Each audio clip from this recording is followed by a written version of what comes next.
Кайрылчу тарап сурооңуз барбы? Азыр ошондо жабырлануучунун укугун прокуратура коргойт деп айттыңыздар. Прокуратура ошол азыркы биздин иш боюнча апелляциялык даттануу келтирбеди да. Ошол учурда жабырлануучунун укугун ким коргошу керек? Бул жерде менимче сизге буга чейин суроолор менен эле такталып калдыбы дейм да, бул суроонун жообучу. Анткени бул жерде прокурор эгерде жабырлануучу жанагында жабыркаган адамдын укугу менен чарылдап калды деп атпайсызбы? Ал жерде ошол эгерде кандайдыр бир прокурордун анын эки себеби болот да, бул жабырлануучунун прокурордун даттанбай койгон себеби. Биринчи, эгерде ага кабыл алынган бөгөт коюу чарасы мыйзамдуу негиздүү болсо. Ал кайсы учурда? Себеби жазык процессуалдык кодексте так дааны көрсөтүлгөн. Кайсы учурда бөгөт коюу чарасы камак түрүндө тандалат. Эгерде анын жашаган жери так аныкталбаса жана өздүгү аныкталбаса.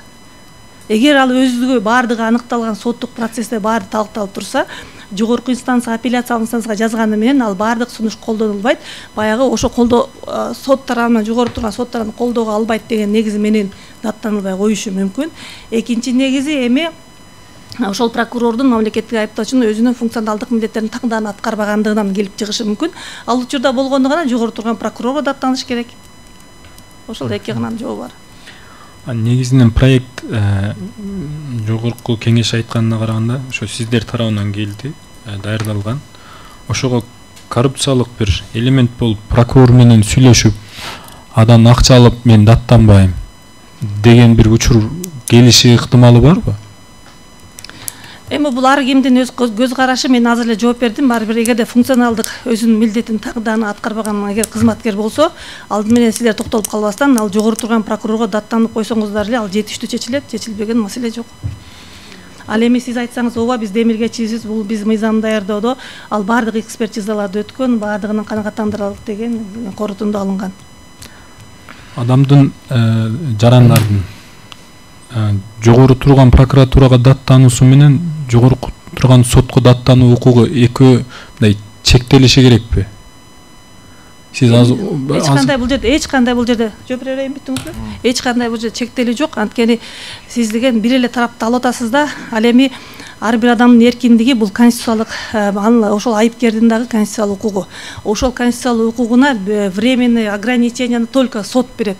Ошол жеп сот берип жатканда өзүңүз билесиз, кылмыш жаза процессуалдык кодексинде айтылган тергөө судьясы биринчи бөгөт коюу чарасын камакка алуучу чечүүдө анын кылмыштын канчалык, ошо айыпкердин канчалык деңгээлде күнөөсү далилденбеген изилдебейт. Ал болгону гана анын анын жашаган туруктуу жери барбы, анын инсандыгы аныкталганбы деген гана вопрос, суроолорду гана чечет. Ошол себептен биз айтып атабыз да, бул жерде жабырлануучулар кийлигишкенге болбойт. Анткени өтүнүштү прокурор берип жатпайбы? Айыпкерди камоо жөнүндөчү, ошол прокурор гана чечиш керек деп атабыз. Ал эми андан кийинки баардык тергөөлөрдө билесиздер, сот тергөө ишинде баардык мындан башка баардыгында жабырлануучунун ошондой эле айыпкердей болгон толук укугу бар. Өтүнүштөрдү келтирүүгө, ар кандай өзүнүн укуктарын колдоого мыйзам толугу менен уруксат берилет. Азыр айтып өттүңүз да, ошол жанакы айыпталуучу же шектүү көбөлөргө жана катышып жаткан башка адамдарга жанакындай коркунуч жараткан болсо, аны камакка албай сыртта калтырса, аларды мүмкүн мүлкүнө, ден соолугуна, өмүрүнө зыян келтириши мүмкүн учурларда камакка алынат деп. Ушундай учурларда мисалы камакка алынбай калды дейли да. Жабырлануучу өзүн коргоо үчүн бул камакта турушу керек, мага зыян келтирип коюшу ыктымал деп даттанайын десе анын укугу жок. Прокурор аны даттанбой койсо, бул учурда кандай болот? Андай болушу мүмкүн эмес. Прокурор ар дайым даттанат. Мен айттым, эгер жанагындай өзүнүн милдетин так аткарбаганда прокурорлор учурлар келсе, сөзсүз түрдө жогору турган прокурорго сиз даттанышыңыз керек. Сиз айткандай бул учурда, кечирип коюңуз, бул учурда, ошол учурда сиз айтып аткан жабырлануучунун укугун мамлекет тарабынан да прокурор да кепилдик берип коргоп бере алат да. Бир жолу жазбай койсо эле прокурор жазбай койду деп ошол менен токтоп калбаш керек. Анткени алардын мындан аркы турган жогорку турган прокурорго кайрылып, анын ошол прокурордун дагы эки жагын чечеси да, ошо функционалдык милдетин так аткарбаган үчүн жоопко тартылуусун талап кылып, даттануусун талап кылганга толук укугуңар бар. Сиз мындай болушу мүмкүн эмес дедиңиз да, бирок биздин Кыргызстанда милиция коргоочу болгон органдын ичинде кызды союп кеткен баарыбыз билебиз. Өлтүрүп койду. Анан кийин даттанушу мүмкүн эмес dedi. Азыр даттанылбаган үчүн келип атабыз да биз бул жака. Максат суроо бериңиз. Сурооңузга түшүнбөдүм. Ой пикириңизди акыркы корутунду сөзүңүздө айтсаңыз болот. Сурооңуз барбы? Азырынча жок. Суроо жок. Жоопкер тарап жокпу суроо? Урматтуу судьялар, сурооңор барбы? Үмүткан Нургазиевна, айтыңызчы, ушул биз карап жаткан маселе боюнча жакынкы мамлекеттерде, коңшу мамлекеттердин мыйзам талаасында кандай каралган бул маселе? Биз карадык, эми эки бар экен да, эки жагы бар экен. Кээ бир мамлекеттик органдарда ушундай ограничение бар экен, кээ бир жеринде толук укук берилген экен. Түшүнүктүү. Барбы башка суроолор? Үмүткан Нургазиевна, это прокурор, вообще прокурор. Ал бир эле жабыр тарткандардын кызыкчылыгын коргойбу же ошол шектүүлөрдүн, айыпкерлердин да кызыкчылыгын коргой алабы? Мыйзамдуулукту колдойт. Мыйзамдуулукту да. Значит, мыйзам боюнча берилген шектүүнүн да, айыпкердин да, жабырлануучунун да укуктарын коргойт экен. Тең коргойт. Эмне үчүн анда бул 397-статьяда беренеде айыпталуучуга анын деле укугун прокурор коргоп атат да. Арыздануу укугу берилген дагы ошондой эле статустагы жабырлануучуга берилбей калган. Вот кеп ушунда болуп атат да. Рахмат, түшүндүм. Мен сөзүмдүн башында да айтып кеттим да, ооба эми баягы эгерде мындай логически алып көрсө, ушундай ойго келиши мүмкүн да, баары бирдей да эмне үчүн баарына бирдей укук берилген жок деп. Биз бул тергөө судьясынын кирген функциясы менен чектелип калды да, анткени биз айтып атабыз, бул жерде жаңы баягы ал айыпкердин дагы конституциялык укугу, эркиндикке болгон конституциялык укугуна временный ограничение келип атпайбы, камакка калуу жөнүндө бөгөт коюу чарасын.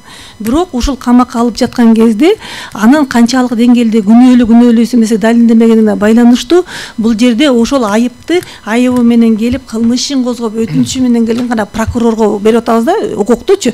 Анын канчалык деңгээлде жана бөгөт коюу чарасы негиздүү эмес, чечилдиби, чечилген жокпу деп. Анткени жабырлануучулар учурунда эми конечно практиканы ишти боюнча айтылбайт деп атасыңар, но бир нерсени айтайын, булар деле айтып жатышат го. Жабырлануучулар тарабынан да муну кыянаттык менен колдонгон учурлар да болот да. Себеби дегенде канчалык деңгээлде анын күнөөсү далилденгенби, барбы, жокпу, экспертиза, кошумча экспертизаларсыз кээ бир адамдын күнөөсүн далилдеш абдан кыйындык жаратат.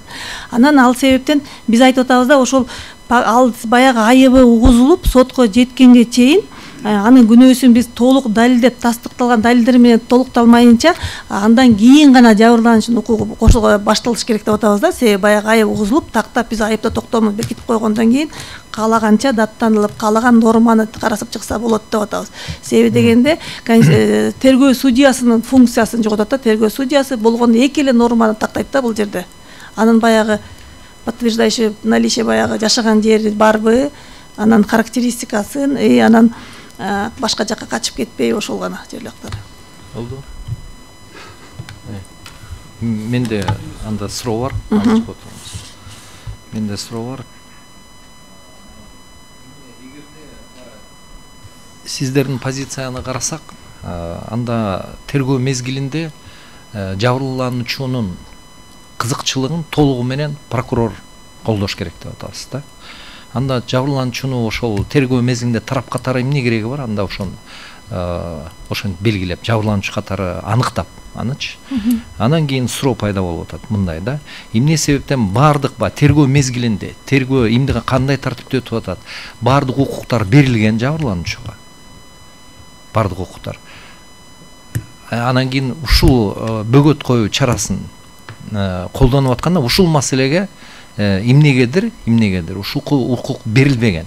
Ошонун себеби эмнеде? Бул себеби мен азыр эле айтылып кеттим. Болгону гана башка бөгөт коюу чарасында эле болот атпайбы? Бөгөт коюу чарасы бул деген тергөөгө вообще негизи мындай таасирин тийгизеби? Кандай тергөө кандай сапаты болот ошол тергөөнүн, кандай жыйынтыкка келет, ошого тийгизеби негизи? Бул же бул такыр эле болбогон маселеби деген сөз. Жок, тийгизет, сөзсүз түрдө тийгизет. Тийгизеби? Сөзсүз түрдө тийгизет. Анан бул жеринде биз айтып атабыз, атайын соттук контроль менен чечилип, контроль сот чечип аткандан кийин, тергөө судьясы чечип аткандан болгондон кийин анын пока күнөөсү күнөөлүү эмеси далилденбей ошол же изилденбеген ушул процедурада соттук териштирүү сотко чейин ошол процедура ушул изилденбейт деп атабыз да, бул нерсе чечилбейт, такталбайт. Ошол себептен гана жабырлануучунун укугу чектелген деп атабыз. Ал эми андан кийинки өндүрүштүн баардыгында толук сиз айтып атасыз мындай сөзгө дагы мындай абдан кылдаттык менен мамиле кылыш керек. Сиз айтып атасыз жабырлануучунун укугу чектелген деп атасыз да. Бул жерде ошондой деп эсептейсизби? Жок, чектелбейт. Анткени биз айтып атабыз, аяка жабырлануучунун мындай кийлигишкенге деле эч кандай кажети жок.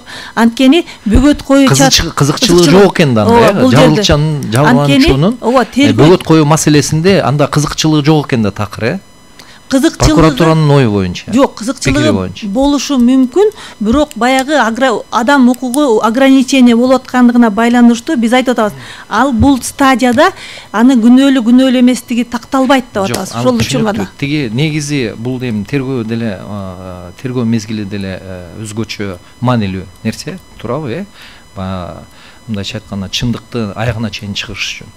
Анан кийин тиги ушул негизи жабырлануучунун ушул маселеде айтып атасыз, тиги тергөө бул көп маселе чечилбейт.